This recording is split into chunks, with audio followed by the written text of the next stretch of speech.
দুরূদ, যেটা হচ্ছে দুরূদে ইব্রাহিম যাকে বলে। আল্লাহুম্মা সাল্লি আলা মুহাম্মাদিন ওয়া আলা আলি মুহাম্মাদ কামা সাল্লাইতা আলা ইব্রাহিম ওয়া আলা আলি ইব্রাহিম ইন্নাকা হামিদুম মাজিদ। তাদের নিকটে এই দুরূদটাই হচ্ছে দুরূদ, বাকি সব দুরূদ বিদআত। বলে কি বলে না? জোরে বলেন, বলে কি বলে না? কিন্তু মুসলিম শরীফ খুলেন, ইমাম মুসলিম রাহমাতুল্লাহ আলাইহি, প্রত্যেক মুহাদ্দিসের নিয়ম হলো তিনারা যখন কিতাব লিপিবদ্ধ করবেন তো কিতাব লিপিবদ্ধ করার শুরুতে সর্বপ্রথম আল্লাহ পাকের প্রশংসা করবেন। আল্লাহর প্রশংসা করার পর নবী মুস্তাফার শানে দুরূদ শরীফ লিখবেন। সব কিতাবে পাবে। ইমাম মুসলিম রাহমাতুল্লাহ আলাইহি যখন মুসলিম শরীফ লিখতে আরম্ভ করলেন তো মুসলিম শরীফ লিখতে গিয়ে সর্বপ্রথম আল্লাহর পাকি বয়ান করলেন, আল্লাহর হামদ সানা বয়ান করলেন, প্রশংসা করলেন।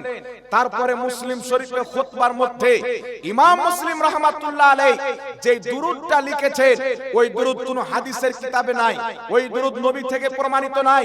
ইমাম মুসলিম রাহমাতুল্লাহ আলাইহি যেই দুরূদ শুরুতে লিখে মুসলিম শরীফ লেখা আরম্ভ করেছেন ওই দুরূদ ইমাম মুসলিম নিজে থেকে বানিয়ে লিখেছে। একটু জোরে হবে না সুবহানাল্লাহ? ইমাম মুসলিম রাহমাতুল্লাহ আলাইহি কথাগুলো বুঝেন, নিজে থেকে বানিয়ে দুরূদ লিখছেন মুসলিম শরীফের শুরুতে। আর লামাযাবিদের ফতোয়া হলো দুরূদ যদি নবী থেকে প্রমাণিত না থাকে তাহলে সেই দুরূদ পড়লে বিদআত জাহান্নামে যাবে। তাহলে তাদের ফতোয়া অনুযায়ী ইমাম মুসলিম বিদআতি হলো কি হলো না? তাহলে বিদআতির কিতাব মুসলিম শরীফ তাদের জন্য পড়া যায় না না যায়? তো কোন লামাযহাবির জন্য, কোন ওয়াহাবির জন্য, কোন নামদারি আহলে হাদিসের জন্য যদি আমার সামনে আসে আমি তাদের কায়দা অনুযায়ী প্রমাণ করব। তোমাদের জন্য বুখারী পড়াও জায়েজ নাই, মুসলিম পড়াও জায়েজ নাই, কারণ এটা তোমাদের কিতাব নয়। আল্লাহর কসম খেয়ে বলি বুখারী শরীফ, মুসলিম শরীফ কিতাব হচ্ছে সুন্নি জামাতের কিতাব। জোরে বলেন সুবহানাল্লাহ।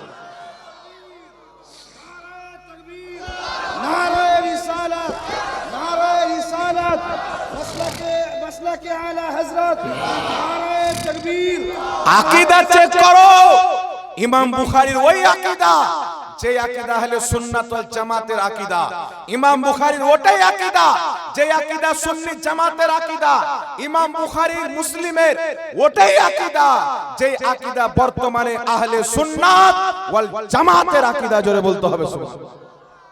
তাহলে আপনারা বলেন বাবা ইমাম মুসলিম নিজে থেকে দুরূদ বানালেন তো লামাযহাবিদের ফতোয়া অনুযায়ী বিদআতি হলেন কি হলেন না? তাহলে বিদআতের লেখা কিতাব পড়তে এদের লজ্জা শরম লাগে কি লাগে না? এ বেহায়াকে পড়া বাদ দিতে হবে কি হবে না? মায়ের দুধ পান করে থাকলে বুখারী পড়া বাদ দাও, মুসলিম পড়া বাদ দাও। আর যদি হিম্মত থাকে আমি মোহাম্মদ জাহাঙ্গীর আলম রেজভী এটা চ্যালেঞ্জ করে দিলাম, যদি কোন লামাযহাবী মায়ের বুকের দুধ পান করে থাকে ইয়া নবী সালামু আলাইকা, আর আমরা যে দুরূদ পড়ি এই দুরূদকে কোন লামাযহাবী যদি আমার সামনে বিদআত প্রমাণ করতে চায়, আল্লাহর কসম খেয়ে বলি পুরো লামাযহাবী জামাতকে যদি বিদআতি না প্রমাণ করতে পারি জীবনে মাইকে মুখ লাগাবো না মুসলমান। যদি থাকে বাংলার মাটিতে, বাংলার মৌলবি যদি ক্ষমতা না থাকে আরব থেকে তোমাদের নজদি শয়তানকে ডেকে নাও, বাংলাদেশ থেকে কাজ্জাবকে ডেকে নাও। আমি চ্যালেঞ্জ করে বললাম আমাদের কোন দুরূদকে যদি বিদআত প্রমাণ করতে আমাদের সামনে বসে যাও, তোমাদের 7 পিঢ়ি পর্যন্ত বিদআতি প্রমাণ হবে, মুখ লুকানোর জায়গা খুঁজে পাবে। কাগজ কা ये लिबास बदन से उतार दो, बारिश बरस गई तो मुंह कहां छुपाओ। এই দুরূদ পড়া বিদআত, এই দুরূদ পড়া বিদআত। তো ইমাম বুখারী তো বুখারীতে বানানো দুরূদ লিখেছেন, তো বুখারী কেন পড়ো হারামখোর? ইমাম মুসলিম মুসলিম শরীফে বানানো দুরূদ লিখেছেন, মুসলিম শরীফ পড়া বাদ দিয়ে দাও। শুধু তাই নয় মুসলমান শুনেন, লামাযহাবিদের সবচাইতে বড় ইমাম যার নাম হচ্ছে ইবনে তাইমিয়া। ইবনে তাইমিয়ার কয়েকটি কিতাব আলহামদুলিল্লাহ বাইরুত লেবানন থেকে আমি সংগ্রহ করেছি। তার একটি ফতোয়ার কিতাব, কিতাবটির নাম হলো মাজমুআ ফাতাওয়া। কি নাম? মাজমুআ ফাতাওয়া। সেই কিতাবের প্রথমে লামাযহাবিদের গুরু ইবনে তাইমিয়া খুতবার পরে যে দুরূদটা লিখছে ওই দুরূদটা হাদিসের দুরূদ নয়, নিজের আব্বার ঘর থেকে বানিয়ে লিখছে। তাহলে তাদের বাপ বিদআতি হলো কি হলো না? এই জোরে বলেন। আর বাবা যদি বিদাতি হয়, ইমাম যদি বিদাতি হয়, তার মাননেওয়ালা বিদাতি হবে কি হবে না? এখন মানুষকে বলতে চাই ইমাম মানা যাবে না, আবু হানিফাকে মানা যাবে না, ইমাম আহমদ বিন হাম্বলের ফতোয়া মানা যাবে না, ইমাম শাফির ফতোয়া মানা যাবে না। কোরআন হাদিস থাকতে ফতোয়া কেন মানবো? তো সুপ্রিম কোর্ট থাকতে তুমি হাই কোর্ট কেন যাও? থানাতে কেন যাও? একটা কথা মনে রাখবেন, মাযহাব ইমামদেরকে এই জন্য মানতে হবে যে তারা যেমন হাদিস বুঝতো পৃথিবীর বর্তমান জামানায় কেউ বুঝতে পারে না। সুতরাং ইমাম ইবনে হাজার আসকালানী নিজেই মাযহাব মানতেন। ইমাম বদরুদ্দিন আইনি হানাফি মাযহাবের মুকাল্লিদ, ইমাম জালালউদ্দিন সিয়ুতি শাফি মাযহাবের মুকাল্লিদ, ইমাম ইবনে হাজার আসকালানী শাফি মাযহাবের মুকাল্লিদ, ইমাম মুল্লা আলী কারি 2.5 লক্ষ হাদিসের হাফিজ হানাফি মাযহাবের মুকাল্লিদ, ইমাম নববী রাহমাতুল্লাহ আলাইহি শাফি মাযহাবের মুকাল্লিদ, ইমাম ইবনে কুদামা হাম্বলি মাযহাবের মুকাল্লিদ, ইমাম কাজী আয়াজ মালিকি মাযহাবের মুকাল্লিদ। আমি চ্যালেঞ্জ করে বলতে চাই, ইমাম ইবনে মাজাহ যিনি ইবনে মাজাহ শরীফ লিখেছেন, ইমাম আবু দাউদ যিনি আবু দাউদ শরীফ লিখেছেন, তিনারা পর্যন্ত মাযহাব মেনেছেন। জোরে বলুন সুবহানাল্লাহ। সুবহানাল্লাহ সুবহানাল্লাহ। এরা বলতে চাই মাযহাব মানা, মাযহাব জাহিলরা মানে, তাকলিদ জাহিলরা মানে। বিমল দাসের বেটা, জলঙ্গির বিমল দাসের বেটাকে দেখছি একটা হাদিস পেশ করেছে, সুনানুল কুবরা লিল বাইহাকি, বাইরুত লেবানন থেকে যে কিতাবটা ছাপা হয়েছে সেই কিতাবটা আমি খরিদ করেছি আলহামদুলিল্লাহ। একটি হাদিস বলছে কি, আল্লাহর নবী সাল্লাল্লাহু আলাইহি সাল্লাম বলেছেন তোমরা কোনো ব্যক্তির তাকলিদ করিও না। একটা কথা মনে রাখবেন, কোনো ব্যক্তির তাকলিদ করে না। আমি যদি ব্যক্তিগত কোনো কথা বলি এখানে কেউ মানবে না। কার তাকলিদ করা হয়? মুজতাহিদদের তাকলিদ করা হয়। তাকলিদের নিরসন বলে একটি বিমল দাসের বেটা কিতাব লিখেছেন তাকলিদের ব্যাপারে। সেই কিতাবের মধ্যে লিখছে যে তাকলিদ কাকে বলে? বিনা দলিলে কোনো মুজতাহিদের কথা মেনে নেওয়া, এর নাম হচ্ছে তাকলিদ। তো আমরা বিনা দলিলে কেন মানি বেটা? শুনো, রাসূল আযম সাল্লাল্লাহু আলাইহি সাল্লাম বলছেন যারা মুজতাহিদ হয়, মুজতাহিদ তারা যখন কোরআন হাদিস থেকে কোনো মাসলা বের করে, যদি সঠিকটা বের করে তাহলে 2 নেকি। রাসূলুল্লাহর সহিহ হাদিস। মুজতাহিদদেরকে আমরা বিনা দলিলে কেন মানি? এর মানে এটা নাই যে দলিল নাই। আলহামদুলিল্লাহ, এক্ষুনি আপনাদের সম্মুখে দলিল পেশ করা হবে। আমরা মুজতাহিদদের তাকলিদ অবশ্যই বিনা দলিলে। ইমাম গাযালী রাহমাতুল্লাহ আলাইহি নিজের কিতাব আহইয়া উলুমিদ্দিনের মধ্যে লিখতেছেন তাকলিদ হচ্ছে কোন মুজতাহিদের তাসদীদকে, মুজতাহিদের ইজতিহাদকে বিনা দলিলে বিশ্বাস করে নেওয়ার নাম হচ্ছে তাকলিদ। এখন প্রশ্ন হলো, হুজুর নবীর কথা ব্যতীত অন্য কারোর কথা বিনা দলিলে কি করে গ্রহণ করতে পারি? তবে একটা লক্ষ্য করবেন, আল্লাহর নবী সাল্লাল্লাহু আলাইহি সাল্লাম এই মুজতাহিদদের ভবিষ্যৎবাণী পূর্বে করে দিয়েছেন। আল্লাহর নবী বলছেন যখন কোন মুজতাহিদ কুরআন এবং হাদিস থেকে ইজতিহাদ করে মাসলা বের করে, পরিশ্রম করে মাসলা বের করে, সময় ব্যয় করে মাসলা বের করে, ইজতিহাদ করে, আর সেই মাসলা বের করতে গিয়ে যদি সঠিকটা বের করে তাহলে 1 নেকি পাবে। আর যদি ভুল করে, সঠিকটা বের করে 2 নেকি পাবে। আর যদি ভুল করে তাহলে 1 নেকি পাবে। কথা বুঝতে পারছেন বাবা? আল্লাহর হাবিব বলছেন যখন মুজতাহিদ কুরআন হাদিস থেকে ইজতিহাদ করে মাসলা বের করবেন, যদি ওই ব্যক্তি সঠিকটা বের করে আল্লাহ তাকে 2 নেকি দিবে, আর যদি ভুল করে তাহলে 1 নেকি পাবে। এটা একমাত্র মুজতাহিদদের জন্য আমার আপনার নবী বৈশিষ্ট্য দান করেছেন। জোরে বলতে হবে সুবহানাল্লাহ। তাহলে কেউ যদি কোনো মুজতাহিদের ইজতিহাদকে মানে, তিনার ইজতিহাদ যদি খাতা হয় তার মানা ভুল হবে না, 1 নেকি পাবে। আর যদি সঠিক হয় তাহলে 2 নেকি পাবে। কিন্তু যখন কেউ মাযহাব মানবে না তো পাগলা কুকুরের মতন হয়ে যাবে। যেমন লামাযাবি হয়েছে, কেউ বলছে কোরআন হাদিসের তাবিজ করা যায়, কেউ বলছেন কোরআন হাদিসের তাবিজ করা শিরক। ওদের মধ্যে যেমন দেখবেন একটা গরু যখন মারা যায় তো 2-4টা পাগলা কুকুর গিয়ে কেউ কেউ কেউ কেউ করে, এদিক টানাটানি করে, ওদিক টানাটানি করে। তো এদের মধ্যে জয়টা মৌলবি একটা মাসলাতে তয় রকম মত। কাযযাবিন ইহুদি বলছে গরু দিয়ে আপনার আকীকা চলবে না। আর জাকারিয়া বলছে যে গরু দিয়ে আকিকা চলবে। চিন্তা করছে ও যে কুরআন হাদিস দিয়ে যদি তাবিজ করা হয় তাহলে শিরক হবে। আর ফের তাদের মৌলভী আহমদুল্লাহ বলছে কুরআন হাদিস দিয়ে তাবিজ করলে জায়েজ হবে, শিরক হবে না। কথা বুঝতে পারছেন? এটা মাযহাব না মানার শাস্তি। যার যেটা মনে আসবে, আল্লাহর নবীর কথা আজকের চুজা কম্পিউটার চালানোওয়ালা দারমত খেয়েওয়ালা তো দেখছে ধর্ম ব্যবসা বেশি চলছে, তো ময়দানে নেমে গেল দু চারটা বাংলা কিতাব নিয়ে, আর খালি বাংলাদেশের মৌলভীকে চ্যালেঞ্জ করে, বাংলাদেশের মৌলভীকে চ্যালেঞ্জ করে। হিম্মত যদি থাকে তাহলে সুন্নাত ওয়াল জামাতের সাথে ফেস টু ফেস বসো।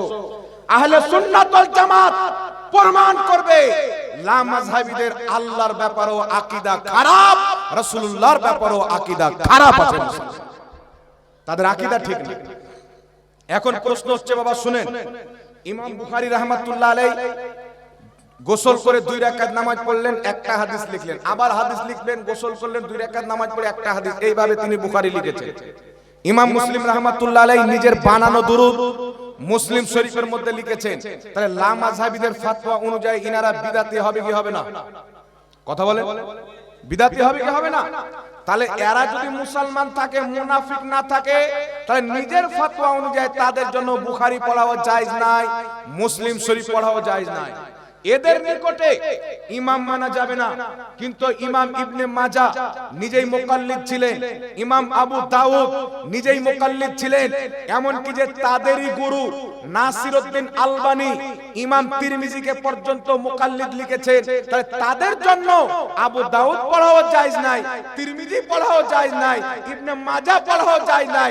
লাস্টে বোঝা যাবে সিহায়ে সিত্তার কিতাব তাদের জন্য নয়, সিহায়ে সিত্তার কিতাব হচ্ছে সুন্নি হানাফিদের জন্য। জোরে বলুন, কথা আমার বুঝতে পারছেন কি বলেন না বাবা? মার্কেটে কিছু চুজা বেরিয়েছেন, আমি বলেছিলাম দুয়া তাবিজ করার নবীর সুন্নাত, সাহাবার সুন্নাত। সুন্নাত মানে হচ্ছে তরিকা, নবীর তরিকা, সাহাবার তরিকা। কেন বলেছিলাম? ঝাড়ফুঁক আমার নবী করেছেন, সাহাবা করেছেন, নবী সমর্থন করেছেন। আল্লাহর হাবিব সাল্লাল্লাহু আলাইহি সাল্লামের হাদিস বুখারী শরীফের মধ্যে সাহাবায়ে কেরাম একটা ছাগলের দলের মালিককে সাপ দংশন করলো, তো সাহাবাকে বলছেন আপনাদের মধ্যে কেউ যদি দুয়া তাবিজ করতে জানেন, দম করতে জানেন, তাহলে আমাকে দম করে ঠিক করে দেন। তো সাহাবা বললেন তোমাকে ঠিক করব, তবে একটা ছাগল দিতে হবে। বলেন ঠিক আছে, ছাগল দেব, আমাকে ঠিক করেন। সূরাতুল ফাতিহা পড়ে তিনারা দম করলেন, ফু মারলেন, ওই ব্যক্তি ঠিক হয়ে গেল। ছাগল নিয়ে সাহাবায়ে কেরাম আমার নবীর কাছে আসলেন, বুখারীর হাদিস। ইয়া রাসূলুল্লাহ, ইয়া হাবিবাল্লাহ, আমরা দম করে ঝাড়ফুঁক করে একটা ছাগল নিয়েছি, তো ছাগলটা লেওয়া কি আমাদের বৈধ হয়েছে? আল্লাহর নবী বললেন ঠিক করেছো, আমারও অংশ রাখিও। সুবহানাল্লাহ বলো, ঠিক করেছো, আমারও ভাগ রাখিও। বুখারী শরীফের হাদিস। তাহলে আমার আপনার নবী দম করা, ঝাড়ফুঁক করাকে সমর্থন করেছেন কি করেননি? একটু জোরে বলেন, করেছেন কি করেননি? আর নবী পাক সাল্লাল্লাহু আলাইহি সাল্লামের সামনে সাহাবা যদি কোনো কাজ করেন, আমার নবী যদি সেটাকে সমর্থন করেন, সেটাকে বলা হয় হাদিসে তাকরিরি। হাদিসে তাকরিরি দ্বারা স্পষ্টভাবে প্রমাণ হয়ে গেল কোন ব্যক্তি যদি ঝাড়ফুঁক করে, তাবিজ করে, কোন ব্যক্তি খুশিতে টাকা দেয়, কোন মৌলভী সাহেব যদি নেয়, এটা নাজায়েজ হবে না। এটা বুখারীর হাদিস দ্বারা প্রমাণিত সাহাবায়ে কেরামের তরিকা। জোরে বলেন সুবহানাল্লাহ। এখন আমি এক জায়গাতে বলেছি যে তাবিজ করা সাহাবায়ে কেরামের সুন্নাত, তো কিছু বিল থেকে চুজা বেরিয়েছে বাবা, বিল থেকে চুজা বেরিয়েছে। ওদের কোনো বাপের হিম্মত নাই আমাদের সাথে বসবে। আমি বুক ফুলি আলহামদুলিল্লাহ, আমরা হচ্ছে ইমাম আহমদ রাজা সৈনিক, ইমাম আহলে সুন্নাতের খাদিম। এই পৃথিবীর মাটিতে কোনো লামাযহাবীর হিম্মত নাই যা আমাদের সামনে তাবিজ নিয়ে বসে যাবে। তাবিজকে শিরক তো দূরে থাক, অবৈধ প্রমাণ করে দিবে, এই রকম ক্ষমতা কোন লামাযহাবী নাই। যদি হিম্মত থাকে, বিমল দাসের বেটাকে টেনে নিয়ে এসো উমরপুরের মাটিতে, সরাসরি বসো, আমরা সহিহ হাদিস দ্বারা প্রমাণ করব, মুহাদ্দিস দ্বারা প্রমাণ করব, সালফে সালেহিন দ্বারা প্রমাণ করব, কুরআন এবং হাদিসে লিপি দোয়া বর্ণিত দোয়া লিখে তাবিজ গলাতে ঝুলানো, হাতে বাঁধা, এটা শুধু জায়েজ নয়, বরং তার মাধ্যমে আল্লাহ পাক মানুষের অসুখ বিসুখকে দূরে সরিয়ে দেয়। জোরে বলতে হবে। কথা বুঝতে পেরেছেন বাবা? আমি তাবিজের কথা বলেছি তো কয়েকটা চুজা বেরিয়ে গেছে। আমার বক্তব্য হচ্ছে, যাকে বাড়ির স্ত্রী চিনে কিনা গ্যারান্টি নাই, তার সাথে বলে তার নাম নিয়ে আমাদের কোনো প্রয়োজন কোনো নাই। একটা আপনার পাকড়ের দিকে একটা গাধা ছেলে আছে, বকরি, খুব ফ্যাড় করছিল। একবার গিয়ে ওকে বসিয়ে চলে এসেছি, ওর বাড়ির লোকে বুঝে গেছে এই হচ্ছে ফালতু লোক। তো ফালতু লোক নয়, তোমরা যার মুকাল্লিদ বিমল দাসের বেটা, তাকে বসাও। আলহামদুলিল্লাহ, তোমাদের আর আমাদের তাকদীরের মধ্যে তফাৎ হচ্ছে।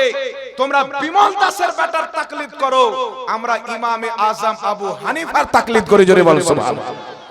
এটা তোমাদের আমাদের তাকদীরের ব্যাপার। আমরা ইমামে আজম আবু হানিফার তাকলিদ করি, তোমরা বিমল দাসের বেটা জাহিলের তাকলিদ করো, তোমরা কাজ্জাব বিন ইহুদির তাকলিদ করো, তোমরা কোন ডক্টর মাস্টারের তাকলিদ করো। আর আল্লাহর কসম খেয়ে বলি, আহলে সুন্নাত ওয়াল জামাতের নামাজকে বাতিল বলো, আহলে সুন্নাত ওয়াল জামাতের নামাজকে বিদআতি বলো, আহলে সুন্নাত ওয়াল জামাতের আমলকে বিদআতি বলো। যেই দিন সামনে বসে যাবে, সারা পৃথিবী জমিন পর্যন্ত সাক্ষী হয়ে যাবে, আসমান পর্যন্ত সাক্ষী হয়ে যাবে, এই পৃথিবীর মাটিতে এমন কোন ব্যক্তি, এমন কোন মৌলবি, এমন কোন বক্তা জন্ম হয়নি, কিয়ামতের সকাল পর্যন্ত জন্ম হবে না, যে উলামায়ে আহলে সুন্নাত হানাফিদের নামাজকে বিদআতি প্রমাণ করতে পারবে। তবে আমি চ্যালেঞ্জ করলাম, আলহামদুলিল্লাহ আমি প্রমাণ করব, লা মাযহাবিদের নামাজ হচ্ছে বিদআতি নামাজ, হানাফিদের নামাজ হচ্ছে সুন্নতি নামাজ।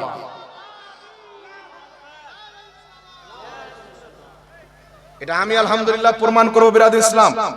তার আগে আপনাকে তাবিজের ব্যাপারে একটা কথা বলে দিই। তাবিজ আমরা কেন করি? বাংলাদেশের কাজ্জাব মৌলবি, কাজ্জাব মানে জানেন তো, বুঝতে পারছেন তো? ওকে কাজ্জাব কেন বলি? আমি বলি না কাজ্জাব, কুরআন হাদিস ওকে কাজ্জাব বলে। কাজ্জাব মানে হচ্ছে মিথ্যুক। কাজ্জাব মানে কি? মিথ্যুক। আল্লাহর হাবিব সাল্লাল্লাহু আলাইহি ওয়াসাল্লাম আমাদের আকীদায়, যেটা বুখারীতে মুসলিমে হাদিস, আমাদের নবীর ঘাম দিয়ে খুশবু বের হতো। তিরমিজিতে হাদিস, নবী কথা বলতেন, মুখ দিয়ে নূরের জ্যোতি বেরিয়ে জ্যোতির টুকরা বেরিয়ে পড়তো। আর এই লোকটা বলেছেন, হাদিস শরীফ আছে, জিবরিল আলাইহিস সালাম আসলেন, আসার পরে বলছেন, ইয়া রাসূলুল্লাহ আপনি মিসওয়াক করেন, আল্লাহ হুকুম করেছেন মিসওয়াক করেন। এত দূর হাদিস। আর এই কাজ্জাব বলছে, জিবরিল এসে বলছেন, মুহাম্মদ তোমার মুখ দিয়ে দুর্গন্ধ বের হচ্ছে, তুমি মিসওয়াক করো। তাহলে মিথ্যুক হলো কি হলো না? এই জোরে বলেন, মিথ্যুক হলো কি হলো না? আর আপনি যদি বলেন না এরকম হাদিস আছে, তো দেখা কোন লামাযাবি কোন হাদিস আছে নবীর মুখ দিয়ে দুর্গন্ধ বের হতো? এটা স্পষ্ট কুফরি আকীদা, এরা মুসলমান নয়। এই জন্য তাকে কাজ্জাব বলি। আরো অনেক কিছু বলেছেন, নবী কবরে মরা মানুষ পড়ে আছে, অথচ আমার নবী মুসনাদে আবু ইয়ালার সহিহ হাদিসে বলছেন, আল আমবিয়া ওয়া আহইয়াউন ফি কুবুরিহিম ইউসাল্লুন। আল্লাহর প্রত্যেক নবী নিজের কবরে জিন্দা, তারা নামাজ আদায় করে। জোরে বলেন সুবহানাল্লাহ। মুসলিম শরীফের মধ্যে সহিহ হাদিস, রাসূল পাক বলছেন, মারারতু আলা মুসা ওয়া হুয়া ইউসাল্লি ফি কবরিহি। মুসা নবীকে দেখলাম মেরাজের রাত্রিতে, সে নিজের কবরে নামাজ পড়তেন। আরেকটি মুসলিম শরীফে হাদিস, যাতে কায়েমুন শব্দ রয়েছে, আল্লাহর নবী বলছেন মুসা নবী নিজের কবরে দাঁড়িয়ে নামাজ পড়ছেন। একটু জোরে হবে না সুবহানাল্লাহ? সুবহানাল্লাহ। মরা মানুষ নামাজ পড়ে, মরা মানুষ নামাজ পড়ে, মরা মানুষ দাঁড়ায়। আর একটা কথা শুনেন, যে লামাযাবি বলে যে নবী মরে মাটির সাথে মিশে গেছেন, তাদের ইমাম ইসমাইল দেহলভী তাকওয়াতুল ঈমানে লিখেছেন। একটা কথা বলে আমি আমার মন আলোচনাতে ফিরে আসছি। কথা হচ্ছে, এদের আকীদা হলো যে ইন্তিকালের পর, তারা তো মরা বলে, যে মরার পর নবীগণ উম্মতের উপকার করতে পারে, এইরকম আকীদা রাখা হচ্ছে কুফরি। মানে কেউ যদি এরকম আকীদা রাখে, তাহলে সেই ব্যক্তি কাফির হয়ে যাবে, সেই ব্যক্তি মুশরিক হয়ে যাবে। এখন আপনাদেরকে আমি একটা হাদিস শোনাচ্ছি, তারপরে বিচার করেন তাদের ফতোয়া অনুযায়ী তারা কিভাবে কাফির প্রমাণ হয়, মুশরিক প্রমাণ হয়। এটা আমি হাদিস শোনাচ্ছি, ফয়সালা আপনারা করেন। তাদের আকীদা কি? নবীগণ ইন্তিকালের পর উম্মতের সাহায্য করতে পারে, উপকার করতে পারে, এই রকম আকীদা রাখা শিরক। এই রকম আকীদা যে রাখবে সে কাফির হয়ে যাবে। উঠান মিশকাত শরীফ মেরাজের অধ্যায়ের মধ্যে হাদিস, আল্লাহর নবী সাল্লাল্লাহু আলাইহি সাল্লাম মসজিদে আকসাতে নামাজ পড়িয়ে 7 আসমান পার করে আরশে আযামে গিয়ে আল্লাহর নবী নামাজ নিয়ে আসলেন। কত ওয়াক্তের নামাজ ফরজ হয়েছিল? 50 ওয়াক্ত। 50 ওয়াক্তের নামাজ নিয়ে আসছেন আমার নবী। 6 নম্বর আকাশে মুসা নবীর সঙ্গে সাক্ষাৎ। লামাযহাবীদের আকীদা নবী কবরে মরে পড়ে আছে, কিন্তু মুসা নবীর আকীদা দেখেন, আল্লাহর নবী বলছেন 6 নম্বরে মুসা নবী আসমানে দাঁড়িয়ে আছে। তাহলে লামাযহাবীদের আকীদা ঠিক না নবী মুস্তাফার দাওয়া আকীদা ঠিক? তাহলে এদেরকে বলেন যে নবী যদি কবরে মরে শেষ হয়ে যায়, কোথাও না যেতে পারে, তাহলে 6 নম্বর আকাশে মুসা আলাইহিস সালাম গিয়েছিলেন না তোমার বাপ গিয়েছিল? কে গিয়েছিল 6 নম্বর আকাশে? আল্লাহর নবী বলছেন 50 ওয়াক্তের নামাজ নিয়ে আসছি 6 নম্বর আকাশে। আল্লাহর হাবিব মুসা নবীর সঙ্গে সাক্ষাৎ করলেন। মুসা আলাইহিস সালাম বলছেন, ইয়া রাসূলুল্লাহ, ইয়া হাবিবাল্লাহ, আল্লাহ পাক আপনার উম্মতের জন্য কি দিয়েছেন? এটা একবারে সহিহ হাদিস, একে সহিহ বলার প্রয়োজন নেই, লামাযহাবীরাও সহিহ মানে। আল্লাহর নবী বলছেন 50 ওয়াক্তের নামাজ। মুসা আলাইহিস সালাম বলছেন, ইয়া রাসূলুল্লাহ, আপনার পূর্বে আমি দুনিয়াতে গিয়েছি, আমি জানি মানুষের অবস্থা। আপনার উম্মত কমজোর হবে, লাচার হবে, 50 ওয়াক্তের নামাজ পড়তে পারবে না, জান কিছু কমিয়ে নেন। আচ্ছা, মুসা নবী ইন্তিকাল করেছিলেন কি করেননি? জোরে বলেন। আমার নবী দুনিয়াতে আসার শত শত বছর পূর্বে মুসা আলাইহিস সালাম ইন্তিকাল করেছেন। আল্লাহ ফরজ করলেন 50 ওয়াক্তের নামাজ। মুসা নবী 6 নম্বর আকাশের নবীকে বলছেন ইন্তিকালের পরের ঘটনা, আগের নয়। কথা বলছেন? মুসা আলাইহিস সালাম বলছেন, ইয়া রাসূলুল্লাহ, কম করান। আল্লাহর নবী গেলেন, আল্লাহ তোমার দরবারে আবার ফিরে এসেছি, 50 ওয়াক্তের নামাজ আমার উম্মতের জন্য ভারী হবে, কিছু কমিয়ে দাও। আল্লাহ বলছেন, হাবিব 5 ওয়াক্তের কমিয়ে দিলাম, 45 ওয়াক্তের নিয়ে যাও। আমার নবী আসছেন, মুসা আলাইহিস সালাম বলছেন, হুজুর কি খবর হলো? বলছেন 5 ওয়াক্তের কমা হয়েছে। মুসা আলাইহিস সালাম বলছেন, হুজুর আরো কিছু কমিয়েলেন। আল্লাহর নবী গেলেন, আবার 5 ওয়াক্তের কমা হলো। এইভাবে মুসা আলাইহিস সালাম আমার আপনার নবীকে 9 বার 6 আকাশ থেকে ফেরত আল্লাহর কাছে পাঠালেন। 9 বারে 45 ওয়াক্তের নামাজ কম করা হলো। 5 ওয়াক্তের নামাজ নিয়ে আমার নবী আসছেন। মুসা নবী বলছেন, হুজুর খবর? বলছেন 5 ওয়াক্তের থাকলো। মুসা আলাইহিস সালাম বলছেন, হুজুর জান আরো কমিয়েলেন। আল্লাহর হাবিব সাল্লাল্লাহু আলাইহি ওয়াসাল্লাম বলছেন, না, এই 5 ওয়াক্ত যদি কমিয়ে দিই, আমার উম্মত কিসে ইবাদত করবে? আমার উম্মতের গুনাহগুলো কিভাবে ঝরবে? এর মধ্যে অনেক হিকমত রয়েছে। নবী পাক বলেন, বারবার আল্লাহ পাকের সেই কুরবে খাস যেখানে গিয়ে আমি মিরাজ করেছি, বারবার যেতে আর বলতে আমি মুস্তাফা লজ্জা করি। জোরে বল সুবহানাল্লাহ। তাহলে 45 ওয়াক্তের নামাজ কার পরামর্শতে কমলো? মুসা কালিমুল্লাহ আলাইহিস সালাতু ওয়াস সালাম। আর মুসা আলাইহিস সালাম ইন্তিকালের পর 6 নম্বর আকাশে নবী পাককে পরামর্শ দিয়ে 45 ওয়াক্তের নামাজকে কমালেন।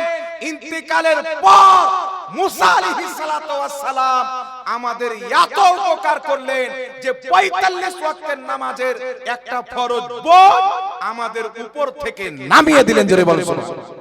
সুবহানাল্লাহ, সুবহানাল্লাহ। যেই লামাযহাবী বলে, যেই ওয়াহাবী বলে নবীগণ ইন্তিকালের পর কোনো সাহায্য করতে পারে না, এরা যদি মুসলমানের বাচ্চা হয়, এদেরকে 50 ওয়াক্তের নামাজ পড়তে হবে। বেশক, বেশক। কারণ মুসা নবী ইন্তিকালের পর নামাজ কমিয়েছেন। আর তোমাদের আকীদা হলো ইন্তিকালের পর নবী না উপকার করতে পারে না ক্ষতি করতে পারে। তো যদি বাপের হালাল জাদা সন্তান থাকো, তো 5 ওয়াক্তের নামাজ নয় 50 ওয়াক্তের নামাজ পড়ো।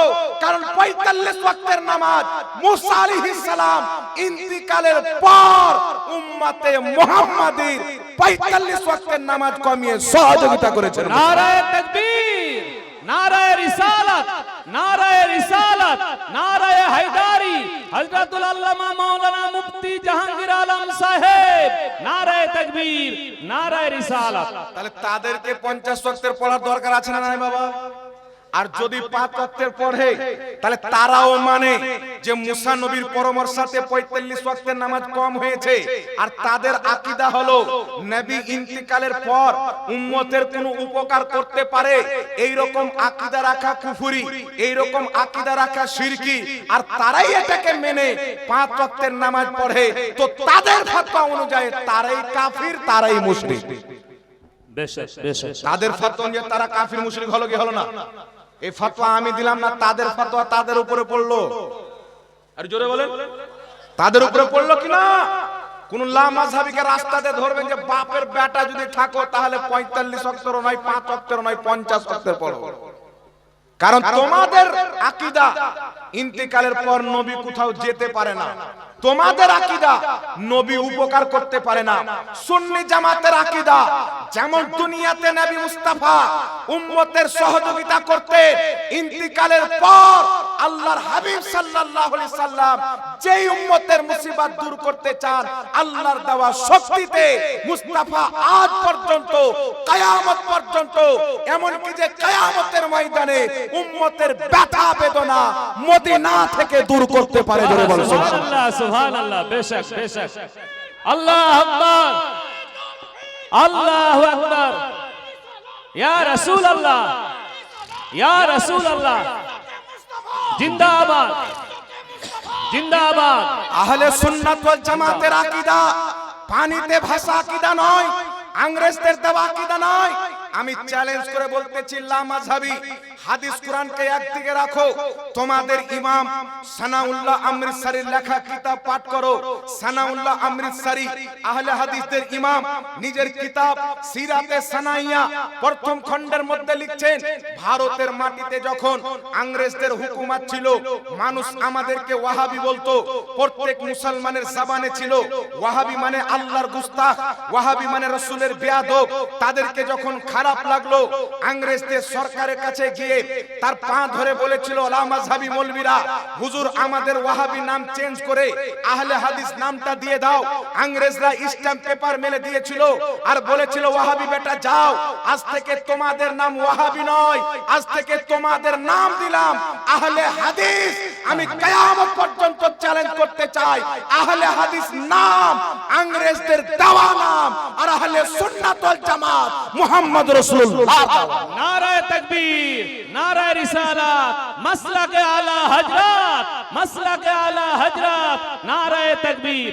মা বোনেরা আপনারা একটু এগিয়ে বসুন। যাদের নাম খ্রিস্টান দিয়েছে, যাদের নামটা ইহুদি বাছাই করে দিয়েছে, যাদের নামটা আপনার ইংরেজি হুকুমত দিয়েছে, তারা বলতেছে আহলে হাদিস জান্নাতি দল। শুনো, তোমাদের যে আহলে হাদিস দল এটা খ্রিস্টানরা দিয়েছে, আর আহলে সুন্নাত ওয়াল জামাত মুহাম্মদ রাসূলুল্লাহ দিয়েছে। বলো সুবহানাল্লাহ। তো আপনি চিন্তা করেন রাসূলুল্লাহ সাল্লাল্লাহু আলাইহি ওয়াসাল্লামের হাদিস কারা মানে?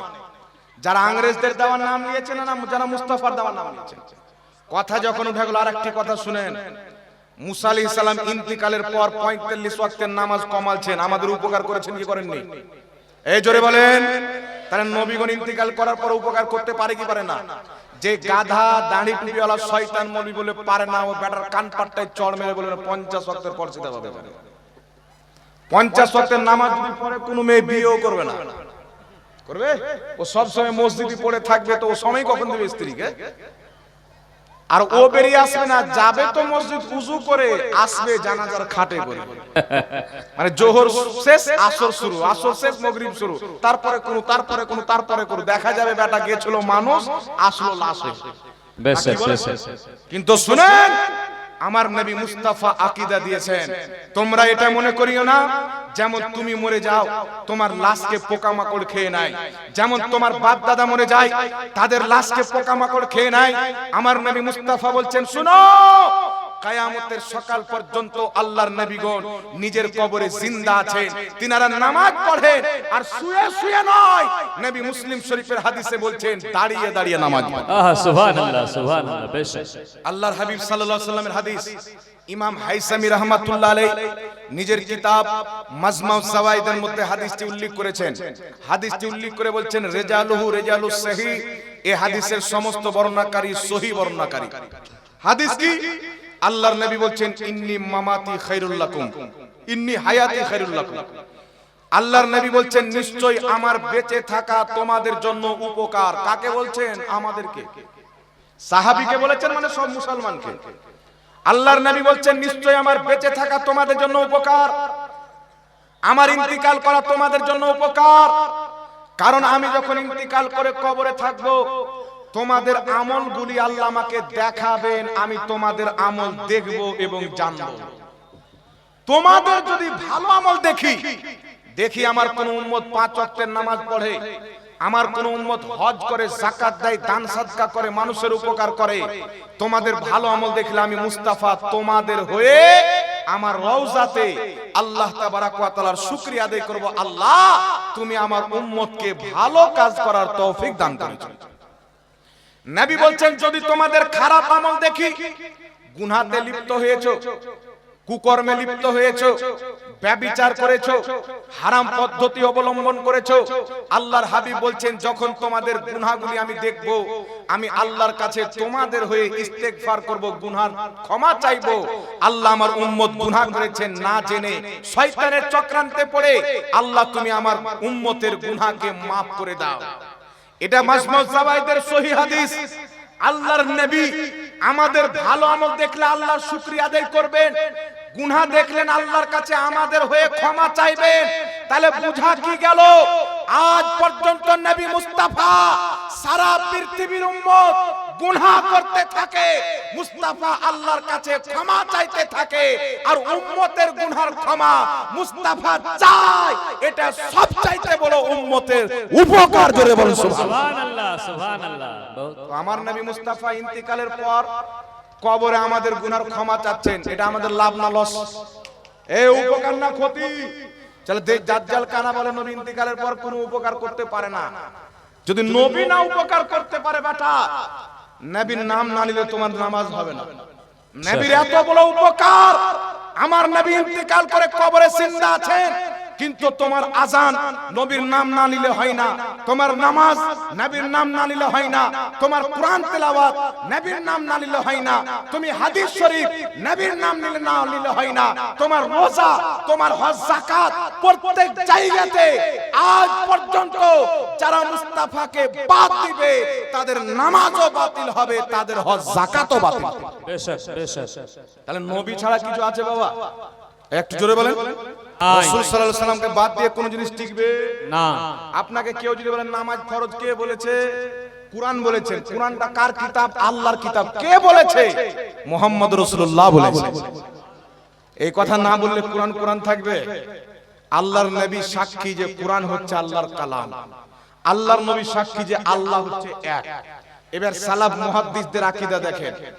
হযরতে ইমাম ইবনে হাজার আসকালানী রাহমাতুল্লাহ আলাইহি সকলের গ্রহণযোগ্য ইমাম, নিজের কিতাব বুখারী শরীফের শারহ ফাতহুল বারী লামাযহাবীদের লাইব্রেরিতে পাবেন, আমাদের লাইব্রেরিতে পাবেন, দেওবন্দের লাইব্রেরিতে পাবেন, সবার লাইব্রেরিতে পাবেন। ইমাম ইবনে হাজার আসকালানী বলছেন আল্লাহর হাবিব সাল্লাল্লাহু আলাইহি সাল্লামকে অনেকেই স্বপ্নতে দেখেছেন, আবার ডাইরেক্টও দেখেছেন। ইমাম ইবনে হাজার আসকালানী বলছেন অনেকেই আল্লাহর নবীকে স্বপ্নতে দেখেছেন, আবার ডাইরেক্টও দেখেছেন। তারা নিজের দুঃখ বেদনা প্রশ্ন সব নবীকে করেছেন, আল্লাহর নবী ইন্তিকালের পর তাদের দুঃখ বেদনা দূর করেছেন, প্রশ্নের উত্তর দিয়ে তাদের উপকার করেছেন। জোরে বলতে হবে সুবহানাল্লাহ, সুবহানাল্লাহ। কথা বুঝতে পারছেন বাবা? তাই আল্লাহর নবী সাল্লাল্লাহু আলাইহি সাল্লাম ইন্তিকালের পরেও উম্মতের উপকার করতে পারে। জি হ্যাঁ পারে। জোরে বলেন পারে কি পারে না? পারে। আচ্ছা বলেন তো বাবা, আরেকটা কথা বলেন। মুসা আলাইহিস সালাম আল্লাহর নবী, আমাদের নবী আল্লাহর নবী, প্রত্যেক নবীর নবুয়তের প্রতি আমাদের ঈমান। তো মুসা আলাইহিস সালাম যদি নিজের কবর থেকে বেরিয়ে 7 আকাশ 6 নম্বর আকাশে যেতে পারে, তো আমাদের নবী কবর থেকে বের হতে পারে না? পারে। জোরে বলেন পারে। আদম আলাইহিস সালাম, ইব্রাহিম আলাইহিস সালাম, প্রত্যেক নবী যিনারা ইন্তিকাল করেছেন, নিজের কবর থেকে বেরিয়ে মেরাজের রাত্রিতে মসজিদে আকসায় আমার নবীর পিছনে মুক্তাদি হয়ে নামাজ আদায় করছেন। এই জন্য আহলে সুন্নাত ওয়াল জামাত বলেন, আহলে সুন্নাত ওয়াল জামাত এই জন্য পাঠ করেন এবং বলেন আল্লাহর নবীর ব্যাপারে ইয়া রাসূলুল্লাহ ইয়া হাবিবাল্লাহ सुना है आप हर आशिक के घर तशरीफ लाते हैं मेरे घर में भी हो जाए चिरागा या रसूल अल्लाह সুবহান আল্লাহ সুবহান আল্লাহ। মুহাদ্দিসদের আকীদা দেখেন, ইমাম জালালউদ্দিন সিয়ুতি বলছেন আমি নবী মুস্তাফাকে স্বপ্ন দেখেছি, ডাইরেক্টে দেখেছি। গৌসে আজম বলছেন আমি নবী মুস্তাফাকে স্বপ্ন দেখেছি, ডাইরেক্টে দেখেছি। জীবিত ব্যক্তিকে আল্লাহর নবী ডাইরেক্ট সাক্ষাৎ দিতে পারে, এর সবচাইতে বড় প্রমাণ হচ্ছে মুসা আলাইহিস সালাম ইন্তিকাল করেছেন, আর মুসা নবীর সঙ্গে সাক্ষাৎ আমার আপনার নবীর হচ্ছেন, আমার নবী ইন্তিকাল করেননি। ঈসা আলাইহিস সালাম ইন্তিকাল করেননি, আমার নবী ইন্তিকাল করেননি। ইনাদের সাথে সাক্ষাৎ হচ্ছেন ওই জামানায় যখন আমার নবী দুনিয়াবি বাহায়াত ছিলেন, ওই জামানায় সাক্ষাৎ হচ্ছেন ইব্রাহিম নবীর সাথে, আদম নবীর সাথে। এই সমস্ত আকীদা জিনিস বুঝতে হবে। লামাযহাবী বলবেন সেটা মিরাজের রাত্রিতে মুজিজা ছিল। আমি বললাম শুনো, শুধু মিরাজের রাত্রিতে নবীকে মুজিজা দিয়ে আল্লাহ কেড়ে নেননি, কিয়ামত পর্যন্ত মুস্তাফার মুজিজা জারি ও সারি থাকবে। কিয়ামতের ময়দানেও মুস্তাফার মুজিজা জাহির হবে, জোরে বলতে হবে সুবহানাল্লাহ সুবহানাল্লাহ। এইবার চলে আসছে মিরাজুল ইসলাম। তাহলে কেউ যদি বলেন নবী উপকার করতে পারে না, ওকে কত ওয়াক্তের নামাজ পড়তে হবে? 50 আপনারা মনে হয় বুঝতে পারেননি। 50 ওয়াক্তের নামাজ যদি না পড়ে মনে করুন এই মুনাফিকের বাচ্চা আছে মুসলমান। এখন আপনাদের সম্মুখে তাবিজের কথা বললাম বাবা। লামাযহাবীদের মৌলভী কাজ্জাব বিন ইহুদি সাহেব বলছেন যে যতই বড় আল-খাল্লা হোক, যতই বড় জুব্বা কুব্বা হোক, হুজুর যদি তাবিজ করে কুরআন হাদিস দিয়েই করুক, হুজুর মুশরিক, শিরিক করলো, হুজুর মুশরিক হয়ে গেল। আল্লাহর নবী বলছেন বুখারী শরীফের হাদিস, কেউ যদি কওরের উপরে কুফরির ফতোয়া দেয়, যার উপরে ফতোয়া দিল সে যদি কাফির না থাকে, যেই ব্যক্তি ফতোয়া দিল সে নিজেই কাফির হয়ে যাবে। বেশক বেশক। কথা বুঝতে পারলেন বাবা? ইনার নাম হচ্ছে আব্দুর রহমান, ইনার নাম হচ্ছে আব্দুল গাফফার। আল্লাহর নবী বলছেন আব্দুর রহমান যদি আব্দুল গাফফারকে কাফির বলে, আর আব্দুল গাফফার যদি কাফির না থাকে, আব্দুর রহমান তো মুসলমান ছিল, একজন মুসলমানকে কাফির বলার কারণে আব্দুল গাফফার নিজেই কাফির হয়ে গেল। এটা নয় যে দুইজন মুসলমান একজনকে কাফির বললে কিছু হবে না, যদি সে কুফরি করে কাফির হয়ে থাকে তো ঠিক আছে, নচেত যে কাফিরের ফতোয়া দিবে সে নিজে কাফির হয়ে যাবে। এখন কাজ্জাব বলছেন লামাযহাবীদের মুজতাহিদ ইমাম এরা ওই অন্ধর তাকলিদ করে। কথা বুঝতে পারছেন? এই কাজ্জাবের এরা তাকলিদ করে। সে বলছেন কুরআন হাদিসের দোয়া দিয়ে যদি তাবিজ লেখে তাহলে মৌলভী শিরিক করলো, মুশরিক। এখন আপনাকে বলতে চাই লামাযহাবীদের গুরু, লামাযহাবীরা যাকে শাইখুল ইসলাম বলে, ইবনে তাইমিয়া নিজের কিতাব মাজমুয়া ফাতাওয়া বাইরুত লেবাননের ছাপ, সেই কিতাবের মধ্যে লিখছেন যদি কুরআন হাদিস দিয়ে তাবিজ লেখা হয়, কুরআন হাদিসে বর্ণিত দোয়া দিয়ে যদি তাবিজ লেখা হয়, সেই তাবিজ শরীরে ঝুলানো জায়েজ আছে, জোরে বলুন সুবহানাল্লাহ। কে বলছেন? লামাযহাবীদের সবচাইতে বড় ইমাম। কুরআন হাদিস দিয়ে তাবিজ করে গলাতে হাতে ঝুলানো যায়, আর এখন লামাযহাবী বলছে শিরিক। তাহলে তাদের ফতোয়া অনুযায়ী তাদের বক্তা, তাদের ইমাম, তাদের মুহাদ্দিস মুশরিক হলো কি হলো না? ইবনে তাইমিয়া শিরিককারী হলো কি হলো না? মুশরিক হলো কি হলো না? আর শরীয়ত হচ্ছে, জরুরিয়াতে দ্বীন হচ্ছে কাফিরকে কাফির বলা, মুসলমানকে মুসলমান বলা, এটা হচ্ছে ঈমান। মুশরিককে মুশরিক বলা, মুমিনকে মুমিন বলা, এটা হচ্ছে ঈমান। কোন ব্যক্তি যদি কোন কাফিরের কুফরিকে জানার পর তাকে মুসলমান বলে, মুসলমান মনে করে, সেই ব্যক্তি নিজে কাফির হয়ে যাবে। যদি কোনো ব্যক্তি কোন মুসলমানকে মুসলমান জানার পর তাকে যদি মুশরিক মনে করে, কাফির মনে করে, সেই ব্যক্তি নিজে কাফির হয়ে যাবে। তাহলে বুঝা কি গেল? মুশরিককে মুশরিক বলতে হবে, কাফিরকে কাফির বলতে হবে, মুসলমানকে মুসলমান বলতে হবে, মুমিনকে মুমিন বলতে হবে। নাস ইবনে তাইমিয়া সে তাবিজ করা জায়েজ বলছে, আর আহলে হাদিসরা তাকে পাক্কা মুসলমান মনে করে, নিজের মুহাদ্দিস মনে করে, নিজের শাইখুল ইসলাম মনে করে, নিজের ইমাম মনে করে। তো তাদের ফতোয়া অনুযায়ী ইবনে তাইমিয়া মুশরিক হলো, আর মুশরিককে মুসলমান মনে করাটাও কুফরি। তাহলে তাদের ফতোয়া অনুযায়ী তারা নিজেই মুশরিক হলো কি হলো না? কথা বুঝতে পেরেছেন? তাদের ফতোয়া অনুযায়ী তারা নিজে মুশরিক হলো কি হলো না? সামনে যদি বসে যায় বেটাকে এক ডাক বের করে দেব না, শ্বাস নেওয়া বন্ধ করে দেব, যেই কায়দাতে আহলে সুন্নাত ওয়াল জামাতকে মুশরিক প্রমাণ করবে, ওই কায়দাতে তার 14 গোষ্ঠীকে মুশরিক প্রমাণ করতে পারবে। আলহামদুলিল্লাহ, নবীর স্টেজে চ্যালেঞ্জের সাথে বলছি বাবা, এটা সুবহানাল্লাহ। বাড়াকপান নয়, এটা আলা হযরতের গোলাম খাজা মঈনুদ্দিন চিশতির মাননেওয়ালা, গৌস পাকের উদ্দেশ্যরি, ইমামে আযম আবু হানিফার মাননেওয়ালা, ইমামে হুসাইনের মাননেওয়ালা, ইয়াজিদের সাথে নফরত করনেওয়ালা প্রত্যেকটা সুন্নি আলেম শুধু আজ নয়, আজ থেকে 150 বছর থেকে নিয়ে ওয়াহাবি যেই জায়গাতে আহলে সুন্নাত ওয়াল জামাতের সামনে বসেছে, আল্লাহর কসম খেয়ে বলি তাকে পরাজয় হতেই হয়েছে, কোনদিন জয়লাভ করতে পারেনি মুসলমান। আপনি নেটে গিয়ে দেখে নেবেন, অসংখ্য মুনাজারা পাবেন, এটারসি মুনাজারা, পাকিস্তান মুনাজারা, সব জায়গাতে বেটাকে অপমান হতে হয়েছে। এটা বুজরুগানের দিনের ফয়েজ আছে বাবা, আমাদের বাপ দাদার ঠিকানা। কিছু লোক বলছে পীর মানা হারাম, কিছু লোক কি বলছে পীর মানা হারাম। আচ্ছা বলেন তো বাবা, একটা মৌলবি আছে কলকাতা, আপনার এই দিকে বক্তব্য দিতে গেছে কালিয়াচকে, কালিয়াচকে বক্তব্য দিতে গিয়ে বলছে যেমন ঘোড়ার ডিমের ঘোড়ার সাথে কোনো সম্পর্ক নাই, তেমন পীরের ইসলামের সাথে কোনো সম্পর্ক নাই। হাদিসে পীর মানা আছে, আমি পরে বলবো। এখন আপনাকে বলি, যেই ব্যক্তি বলবে যে পীরের ইসলামের সাথে কোনো সম্পর্ক না, হক্কানি পীর, আমরা ভণ্ড পীরকে মানি, আমরা হচ্ছে অরিজিনাল মাল। কথা বুঝতে পেরেছেন? কিন্তু এরা লামাযহাবীদের মুনাফিকি, কোথায় শিয়া গিয়ে কোথায় মাজারে সাজদা করে বলে সুন্নিরা করছে।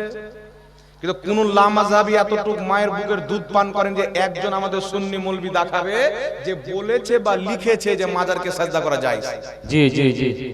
আর 7 গোষ্ঠী মরে কবরে গিয়ে গলে পড়ে সরে যাবে, কিন্তু দেখাতে পারবে না। কারণ সর্বপ্রথম ভারতের মাটিতে আল্লাহ ব্যতীত কোন মাজারকে, কোন পীরকে, কোন মৌলবীকে, কোন মুহাদ্দিসকে, কোন ব্যক্তিকে সাজদা করা হারামের ফতোয়া এই ভারতের মাটিতে যিনি সর্বপ্রথম দিয়েছেন তিনি হচ্ছেন বারেলির সরতাজ আলা হযরত। জোরে বলুন নারায়ে তাকবীর, নারায়ে তাকবীর, নারায়ে রিসালাত, নারায়ে রিসালাত, নারায়ে হায়দারি, মাসলাকে আলা হযরত, নারায়ে তাকবীর, নারায়ে রিসালাত।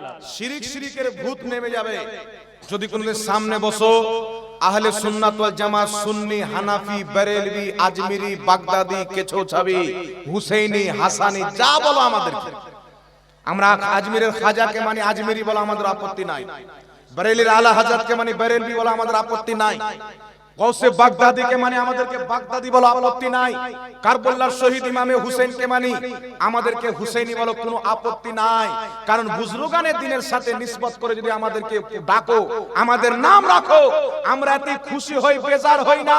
উঠাও পবিত্র কুরআন, সূরাতুল কাহাফ, আসহাবে কাহাফের কুত্তার নিসবত আসহাবে কাহাফের সাথে হয়ে গেল, আল্লাহ ওই কুকুরকে জান্নাতে বানিয়েছে। সুবহানাল্লাহ, সুবহানাল্লাহ।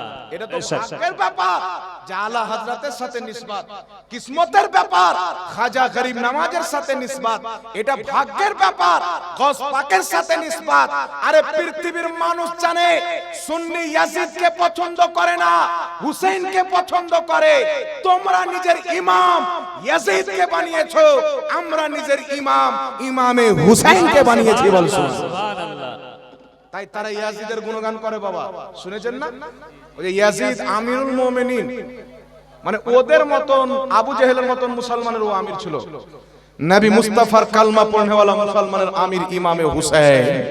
আমার দিকে লক্ষ্য করেন, একটু জোরে বলেন তো সুবহানাল্লাহ। সুবহানাল্লাহ, আল্লাহু আকবার, আলহামদুলিল্লাহ, লা ইলাহা ইল্লাল্লাহ, ইয়া রাসূলুল্লাহ। তো ইবনে তাইমিয়া কি বললো? তাবিজ ব্যবহার করা যায়। তাদের ফতোয়া যে ইবনে তাইমিয়া মুশরিক, আর ইবনে তাইমিয়াকে তারা নিজের ইমাম মানে, শাইখুল হাদিস মানে, শাইখুল ইসলাম মানে। তাহলে তাদের ইমাম যদি মুশরিক হয়, মুশরিককে ইমাম মাননেওয়ালা মুসলমান থাকবে? এই জোরে বলেন থাকবে? তাদের ফতোয়া যে তারা নিজে মুশরিক। কিন্তু আপনাকে আগে একটা হাদিস শুনিয়ে দিই, তারপরে তাবিজ ব্যবহার করা কে কে জায়েজ বলেছেন শুনেন।